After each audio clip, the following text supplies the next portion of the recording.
Asalaamu calaykum waraxmatullaahi wabarakaatu. Halkani waa hoyga dhiirana English Learning Funds qaybtiisa YouTube-ka. Halkaas oo aad ka barataan barnaamijyada kala duwan sida conversational practice, wada sheekaysi, kelmado, mawduucyo iyo barnaamijyo kale oo aan YouTube-keena u soo dhigno si dheeliya. Haddaba subscribe noo saar haddaad nagu cusubtay. Haddaad hore noogu saarnayd qalbiga ogsooni Allah ku shar. Waayahay conversationka waxaa wada qaadan doonaa Amiir iyo Bilaal. Amiir ayaa ku bilaabi doonaa waxaan odhan doonaa sidan soo socota. Bro walaalkayow I can't wrap my head around. Bro walaalkayow I can't wrap my head around. Inta waa isku qaadaysaa. I can't wrap my head around. Uma dul qaadan karo. I can't wrap my head around. Uma dul qaadan karo. The sheer brutality. Sheer brutality. Arxandarada daran. The sheer brutality. Arxandarada daran. Sheer waa daran. Brutality waa arxandaro. The sheer brutality isku qaad markaa. The sheer brutality arxandarada daran habin ka dhacaysa in Falastiin.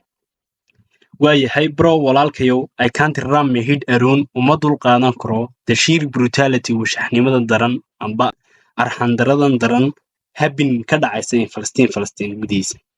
Everyday maalin kaste more innocent lives are lost. Dad badan oo bilaa dambiya lives noloshoodu are lost way waayaan. Innocent waa dad aan bilaa dambiya. More innocent lives are lost. Dad badan oo bilaa dambiya lives noloshoodu are lost way waayaan.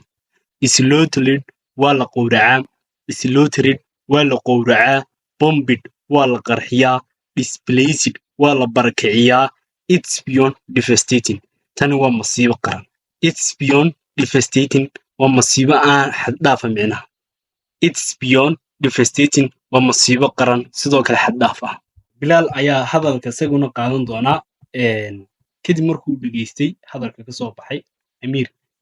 Waayahay waxaana odhan doonaa san. I know man waan ogahay walaal. I know man waan ogahay walaal. Man halkan waxay noogu jirtaa sentence-kan walaal. I know man waan ogahay walaal. The way Israel forces. Habka ciidamada Israel. The way Israel force waa ciidamo. The way Israel force habka ciidamada Israel are operating ay u dhaqmayaan relentless air strikes duqeymo joogto ah. Relentless air strikes duqeymo joogto ah. Ground invasions weeraro dhulka ah. Ground invasions weeraro dhulka ah. Capturing land qabsasho dhulka ah. Wiping out entire neighborhoods. Wiping out burburitaanka entire neighborhoods. Xaafado dhan. Entire waa badan. Entire neighborhoods kuna waa xaafado. Marka isku wada qabo wiping out burburitaanka entire neighborhoods. Xaafado dhan. It is straight up genocide. Waa xasuuq dhab ah. Straight up waa dhab ah. Genocide waa xasuuq. Marka isku qabo it is straight up genocide. Waa xasuuq dhab ah. They don't even spare children. Hata carruurta ma dhaafaan. They don't even spare children. Hata carruurta ma dhaafaan. Waayahay Amiir ayaa isaguna hadalka ku soo noqday oo qaadan doonaa waxaan odhan doonaa san. Exactly waad asiibtay. I saw report yesterday. Waxaan daawanayay warbixin shalay. I saw report yesterday. Waxaan daawanayay warbixin shalay. Over 1,000 civilians in ka badan kumanaan civilians muwaadiniin. Over 1,000 in ka badan kumanaan civilians muwaadiniin kun ka badan killed ayaa la dilay in just a few days. Wuxuu ku leeyahay in ka badan kumanaan muwaadin ayaa la dilay maalmo gudahood. Over 1,000 civilians in ka badan kumanaan muwaadin killed ayaa la dilay in just a few days maalmo gudahood.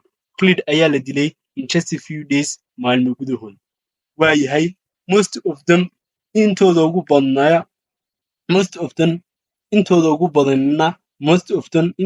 badanna are waxa weeyaan women waa dumar. Aan kids iyo caruur. Hospitaaladu are overwhelmed way buux dhaafeen. Barely functioning waxaanay u howlgeliyaan si hooseysa. Barely hooseysa. Function howlgelid. Barely isku qabo marka. Barely functioning waxay u howlgelayaan si hooseysa.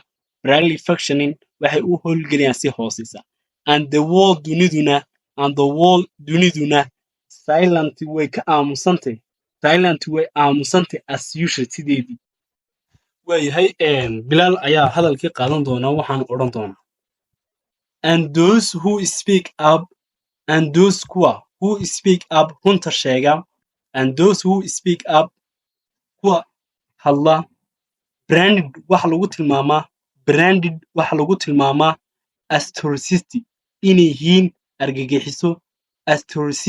inay yihiin argagixiso or ama silenced wala aamusiya kuwa runta sheega ee israaxda ka hadal arrinkan branded waxa lagu tilmaamaa astrocist inay yihiin argagixiso or ama silenced wala aamusiya waaye the media saxaafaduna twist waxay u quluucisaa twist waa quluucin waxay quluucisaa everything wax walba sidoo kale making waxay ka dhigtaa saxaafadu look like Palestine in Palestine is the aggressor inay tahay tan weerarka wada macnaha saxaafadu waxay ka dhigaysaa making it waxay ka dhigaysaa look like Palestine inay Palestine ay tahay is aggressor tan weerarka wada when they are the honest getting markay Palestine ay tahay getting bombed tan la qarxinayo occupied la haysto and stripped offer lagana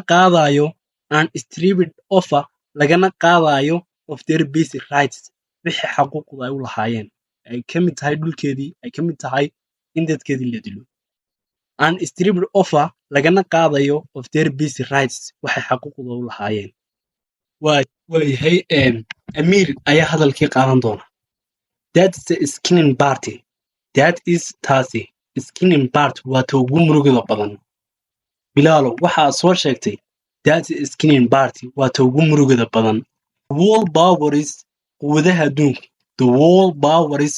adduunku fund waxay kharash gareeyaan Israa'iil bay kharash gareeyaan supply waxay siiyaan weapons hubabka and dan dabadeedna pretended to be waxay iska dhigaan pretend waa iska dhigid to be qaar waxay iska dhigaan concerned ka walacsan diidan ka soo horjeeda concerned qaar ka walacsan oo diidan way hypocrisy lewawajiileyntu at its speak way iska caddahay hypocrisy lewawajiileyntu at its speak waxay tagtay xaggeedii ugu saraysay waayahay this is not just conflict keliyata tani maaha khilaaf tani keliyata maaha khilaaf laakiin it is waxa weeyaan systematic ethnic cleansing waa sifayn qowmiyadeed oo si nidaamsan loo fulinayo it is a systematic ethnic cleansing ethnic waa qowmiyad cleansing that is not just conflict keliyata tani maaha khilaaf it is a systematic ethnic cleansing waa sifayn qowmiyadeed oo si nidaamsan loo fulinayo it is a systematic ethnic cleansing ethnic waa qowmiyad cleansing way bilaal ayaa hadalkii qaatay and let's not forget yaynaan hilmaamin the land tafti bililqaysiga dhulka settlers deegaamaysi come in ayaa lagu imaaday kick Palestinian out waxa laga saaray Palestinian dadkii Palestinianka ahaa kick out ayaa laga saaray of their own homes gurigoogii and no one bats on a qofna kama hadlin 12 sano of illegal occupation ayaa lagu haystay gumaysi sharci dara ah and the UNO qaramada midoobay just throwing out and the UNO qaramada midoobay just throw out waxay soo saartaa empty resolution warar been ah aan waxba laga fulin waxay tiraahdaa xabad joojin ha dhacdo ceasefire ha dhacdo xabad joojin ha dhacdo haddana ma hirgelaan ma shaqeeyaan hadallada ay soo saartay marka UNO waxaad arkaysaa inay la jirto Israa'iil just throughout waxay soo saartaa empty resolution warar been ah aan rad iyo raad toon lahayn aan la fulinayn way amiir ba hadalkii qaatay wuxuu yiri wars still weli dhibaatada ugu weyn ee ilaa hadda jirta wars still dhibaatada ugu weyn ee weli ilaa hadda jirta waxa weeyaan the physiological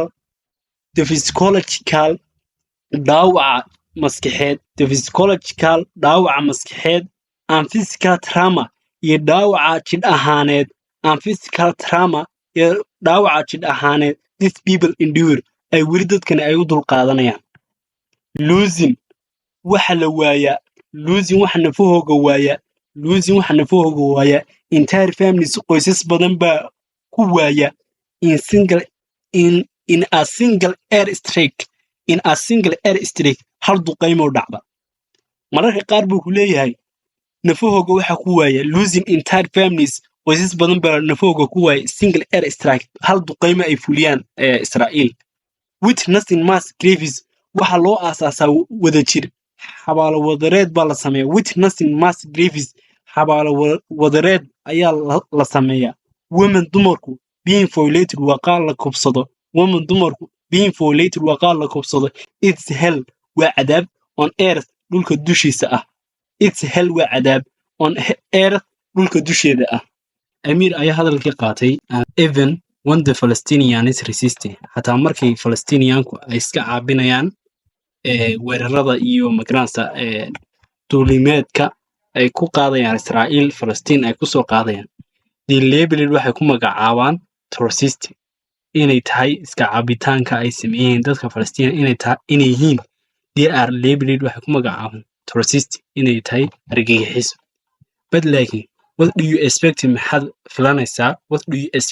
filanaysaa you took man's home waxa laga qaaday nin gurigii kali wax la dilay his family qoyskiisa la dilay destroy wax la burburiyay his future mustaqbalkiisa what's left for him maxaa u hadhay isaga haddii ninkan la burburiyo mustaqbalkiisa isla markaana la dilay qoyskiisa maxaa u hadhay su'aal jawaabtu waxa weeyaan su'aashaas waxba uma hadhayaan bilaal ayaa hadalkii qaatay wuxuu yiri exactly waad asiibtay resistance iska caabitaanku is their right waxa quudad dadkan lagu soo dulay inay iska caabiyaan waa xaq bay u leeyihiin buu leeyahay way their last hope sidoo kale waxa weeyaan their last hope waa rajadooda ugu dambaysa inay wax iska caabiyaan if the people hadii dadku don't wake up hadaanay ku baraarugin arrinkan dhacay hadaanay dadku ku baraarugin Palestinian will be waxay noqon doonaa erased dalka Palestine wuxuu noqon doonaa erased mid laga masaxo from the map dushiisa la arki waayba meel ay ku taala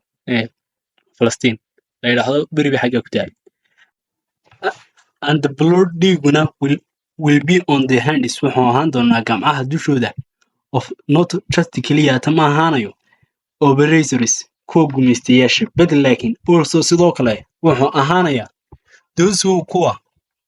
those who stayed silent weli ka aamusa aan weliba aan hadlin weeyaan kaliya ta dhiigaas dadka Palestine dhimanaya ma ahaanayo gumeystayaasha kuwa weliba ka aamusan dhiig way ku leeyihiin arrintaas amiir ayaa hadalkii qaatay wuxuu yiri it's beyond time waqti waa dhamaaday for real action waan la qaadaa xaraka sax ah waan la qaadaa sidoo kale waan la qaadaa boycotts cunaqabatayn protests mudaharaad spreading truth sidoo kale waan runta la faafiyaa every voice cod kasta matters muhiimad buu leeyahay sidoo kale waa muhiim we can't let history uma ogolaanayno taariikhda be rewritten inay qoraan by the oppressors ku gumeystayaashu bilaal ayaa hadalkii qaatay wixii 100% justice cadaalad for Palestine is not clear tamaha just slogan